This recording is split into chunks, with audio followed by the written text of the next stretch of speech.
नाज़रीन, क्या भारत अब बांग्लादेश पर हमला करेगा? उसके क्या नापाक इरादे हैं? और दूसरा ये कि नेतन्याहू को खिलाफत उस्मानिया की याद क्यों सता रही है? वो उसके उस खिलाफत के दोबारा आने पे क्यों इतना तिलमिला रहा है? और तीसरी स्टोरी मैं आपसे शेयर करूँगा कि अफ़गानिस्तान और पाकिस्तान के दरमियान इश्यूज़ क्या हैं, अफ़गान तालिबान क्यों अमन नहीं चाहते, अफ़गान तालिबान और टीटीपी के दरमियान क्या कदरें मुश्तरक हैं और इनका आपस में तावन क्यों है, उसकी वजह क्या है। और फिर आखिर पे कि हमारे एयर चीफ ज़हीर अहमद बाबर सिद्धू ने बड़ा एक अहम बयान दिया, वो क्या है। तो सबसे पहले कि बांग्लादेश पर क्या भारत हमला कर सकता है, ये एक बहुत बड़ा इस वक्त सवाल है। और ये सवाल क्यों पैदा हुआ है? ये सवाल पैदा तो पहले से जो हमें इतलात मिल रही थी उस हवाले से था कि भारत जो है वो बांग्लादेश के साथ पाकिस्तान और चीन की कुर्बत से खौफज़दा है। और फिर ये कि जो उसकी चिकन नेक है, ये जो उसकी 6 रियासतों की तरफ जाने वाला रास्ता जो है, वो जो एक सिलीगुड़ी कॉरिडोर जिसे कहते हैं, उसे भारत की चिकन नेक कहा जाता है, चूज़े की गर्दन। तो ये इसके बिल्कुल करीब है बांग्लादेश, और उसी जगह पे बांग्लादेश के इस तरफ यानी कि बांग्लादेश की तरफ उस चिकन नेक के ऊपर चाइना जो है वो अपनी एयर बेस बना रहा है। तो अब भारत को ये ख़तरा है कि ये किसी वक्त भी ये उसकी जो चिकन नेक का जो बारीक सा रास्ता है, एक कॉरिडोर है, एक सिलीगुड़ी कॉरिडोर है, उसको किसी वक्त भी चाइना जो है वो कट कर सकता है और भारत का एक बड़ा हिस्सा उसके हाथ से जा सकता है। तो ये जो बांग्लादेश की स्ट्रेटेजिक पोजीशन है, इससे वो घबराया हुआ है। और दूसरी बड़ी वजह ये है कि बांग्लादेश और पाकिस्तान की कुर्बतें बहुत ज़्यादा हैं। चाइना बांग्लादेश और पाकिस्तान के दरमियान एक अस्करी इत्तेहाद अनअनाउंस्ड गैर एलानिया बन चुका है। अभी आपने खबर देख रहे होंगे कि तुर्की जो है वो भी बांग्लादेश का दौरा कर रहा है। तुर्की के जो डिफेंस के जो हुकाम हैं वो भी दौरा कर रहे हैं। और ये सारी जो डेवलपमेंट है ये बेसिकली वही है, आपने देखा होगा कि जिसका इल्ज़ाम डिप्टी आर्मी चीफ इंडिया ने लगाया कि पाकिस्तान के साथ चाइना था और तुर्की था। तो इसी तरह अब वो ये देख रहे हैं कि बांग्लादेश के साथ तो पाकिस्तान है, चाइना है, तुर्की है। तो इसलिए आज ही एक बयान दिया है इंडिया का जो चीफ ऑफ डिफेंस है उसने कि हमें इस इत्तेहाद से खदशा है, हमें इस इत्तेहाद से ख़तरा है।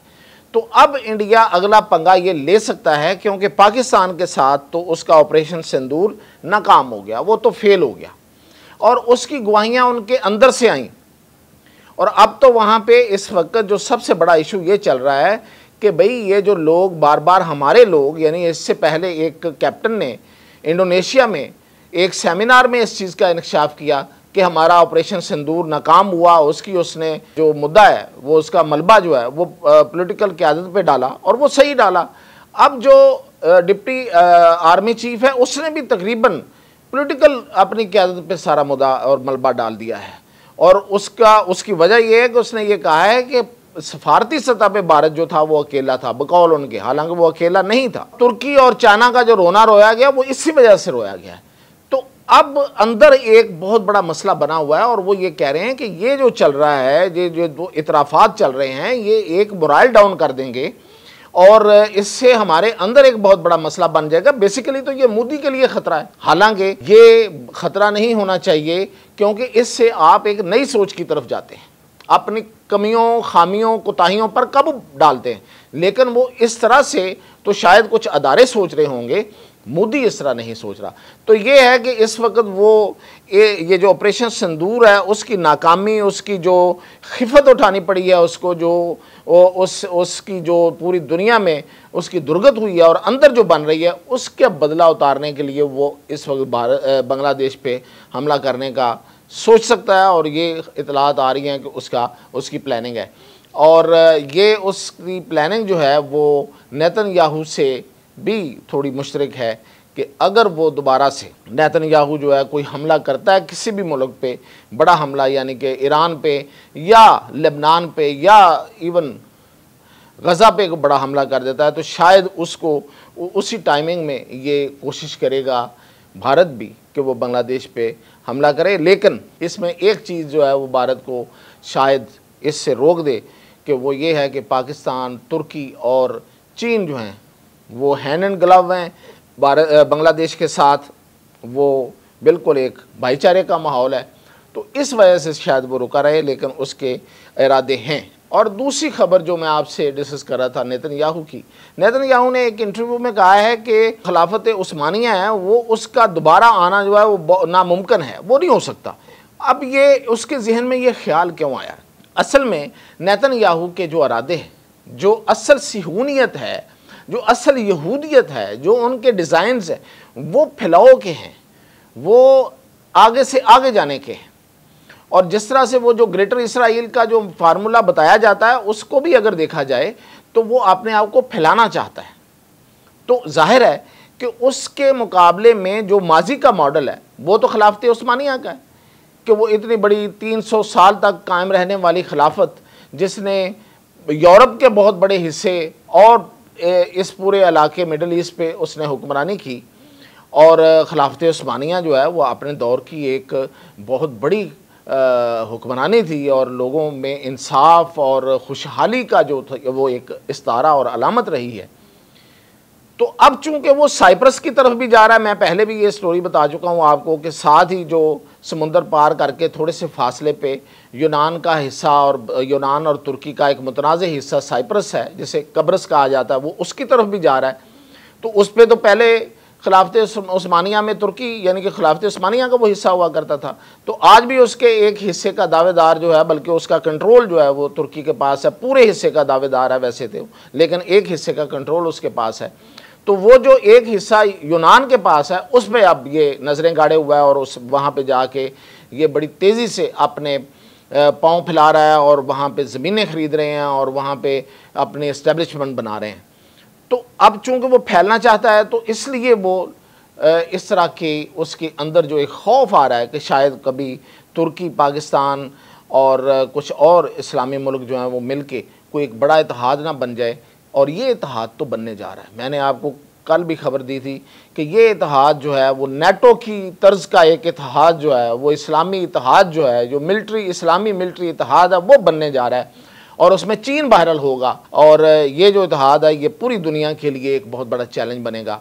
तो ये है असल में उसकी वजह, जिसकी वजह से उसने ये बयान दिया है। अब आते हैं कि अफ़गानिस्तान जो है उसमें पाकिस्तान के साथ अफ़गानिस्तान के जो ताल्लुकात की ख़राबी है ये आज की बात नहीं है। क्यों ये तालिबान जो हैं ये पाकिस्तान से अमन नहीं चाहते? अफ़गान तालिबान TTP के साथ क्यों मिले हुए हैं और ये दोनों आपस में इनके क्या मफादात हैं? सबसे पहली बात तो ये है कि ये जो पाकिस्तान और अफ़गानिस्तान के दरमियान बॉर्डर है इसको कभी अफ़गानिस्तान ने नहीं माना है, अफ़गानों ने कभी नहीं माना है और वो इससे आगे बढ़ना चाहते हैं। ये आज की बात नहीं है, ये 1960 की बात है कि जब वहाँ पे बाजोड़ में अफ़गानिस्तान की उस वक़्त की हुकूमत ने हमला कर दिया था और उसका फिर पाकिस्तान ने भरपूर जवाब दिया था और तमाम जो बॉर्डर्स हैं अफ़गानिस्तान के साथ उनको बंद कर दिया गया था कि कोई बॉर्डर नहीं खुलेगा, कोई आना जाना नहीं होगा, कोई तिजारत नहीं होगी। तो ये बहुत पहले से हमें तस्लीम नहीं करते। तो इसलिए इसी वजह से ये जो अफ़गान तालिबान है उन्होंने वो TTP को इस्तेमाल करती है। TTP को बेसिकली वो अपने इसी एजेंडे के लिए इस्तेमाल करती है। ये अफ़गान तालिबान हो या अशरफ गनी हो या कोई भी हो, उनमें ये सारे के सारे जो हैं इस मामले में पाकिस्तान की मुखालफत में एक है। जब अशरफ गनी यहाँ से भाग रहा था उसने जाते जाते ये ज़रूर कहा था कि देखें अगर तालिबान ने भी आना है तो इस ड्यूरेंट लाइन को कभी तस्लीम ना करना। तो ये जो तकसीम वाली लाइन है इसको वो तस्लीम नहीं करते और उस पर बार बार हमला आवर होते हैं। तो TTP उसमें उसका साथ दे रही है। TTP बार बार आके इन्हीं एरिया में आके दहशतगर्दी करती है। और दूसरी वजह जो है वो जाहिर है कि वो पश्तून और अफ़गान और आपस में एक जो जिसको वो पश्तून वली कहते हैं। हालांकि हकीकत क्या है, हिस्ट्री ये कहती है कि अफ़गानों ने कभी इन पश्तूनों को नहीं माना, यानी कि इनको अपने बराबर का कभी नहीं माना। ठीक है, वो ये कहते हैं कि ठीक है हमारी तरह के ज़रूर हैं लेकिन हमसे कमतर हैं। वो इन इलाकों को ज़रूर लेना चाहते हैं लेकिन इन लोगों को अपनाना नहीं चाहते। तारीख गवाह है कि बादशाह खान ने सारी उम्र कोशिश की कि वो अफ़गानिस्तान का हिस्सा बन जाएं, अफ़गानिस्तान उनको तस्लीम कर ले। अफ़गानिस्तान ने पूरी ज़िंदगी उनको घास नहीं डाली।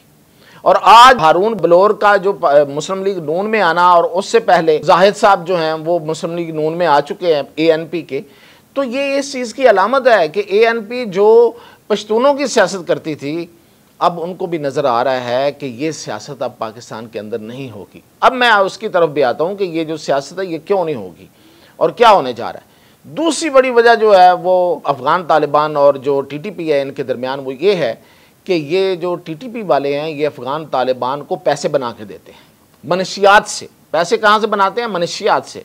पाकिस्तान की सरहद के साथ जो इलाके नंगरहार है और इसके अलावा कुन्नड़ है और कंधार है, इन इलाकों में वसी खेतों में पॉपी यानी कि पोस्ट जो है वो काश्त की जाती है।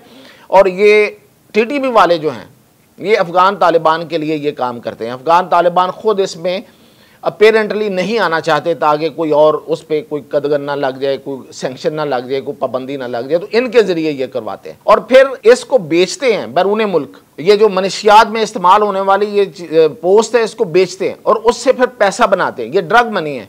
और बेचते किसके साथ मिलके हैं? रॉ के साथ। भारतीय खुफिया एजेंसी रॉ जो है वो इनसे ये माल उठाती है, सस्ते में वैसे उठाती है, महंगे में जाके बेच देती है और उस पैसे को वापस वो इन्हीं पे आके लगा देती है जो इनको फंडिंग करती है। तो वो जो सस्ते में पैसे लेते हैं वो जाके अफ़गान तालिबान को देते हैं। अफ़गान तालिबान के पास पता है आपको पैसे नहीं है, उनको फंड्स की बहुत ज़रूरत है, अमेरिका ने उनके फंड्स बंद किए हुए। तो ये एक तीसरी वजह है। और फिर ये कि इनका नज़रिया एक है, वो है पाकिस्तान मुखालफत। अफ़गान तालिबान भी पाकिस्तान मुखालफ हो गए हुए हैं और ये TTP तो है ही पाकिस्तान मुखालफ। और इनको इस मुखालफत की वजह से जो उम्मीदें हैं, TTP को तो पैसे मिलते हैं भारत की तरफ से और अफ़गान तालिबान को जो उम्मीदें रही हैं वो थी अमेरिका की। अब इसकी तरफ आते हैं कि वो उम्मीदें इनकी टूट गई। ये और बात है कि अमेरिका ने वो उम्मीदें क्यों तोड़ी, ये एक लंबी बहस है। मुख्तसरन ये बता देता हूँ कि ट्रंप की वजह से ये हुआ है सब कुछ। अमेरिका चाहता था अफ़गानिस्तान को गोद लेना, अफ़गान तालिबान को गोद लेना चाहता था, लेकिन ट्रंप एक कारोबारी आदमी है, उसकी तवज्जो सबसे पहले तो कारोबार पे है, tariff and this and that. तो इसलिए वो उधर रहा और उसने इधर तवज्जो नहीं दी। उसकी नीयत को बांप गया था चाइना, और चाइना ने रशिया को आगे लगाया और रशिया के ज़रिए उसको तस्लीम करवा लिया। रशिया ने सबसे पहले तालिबान को तस्लीम कर लिया और उसकी वजह से अमेरिका पीछे रह गया। अमेरिका के हाथ से ये गेम निकल गई है। तो इसमें भी तालिबान को एक लिहाज से नुकसान ही हुआ है।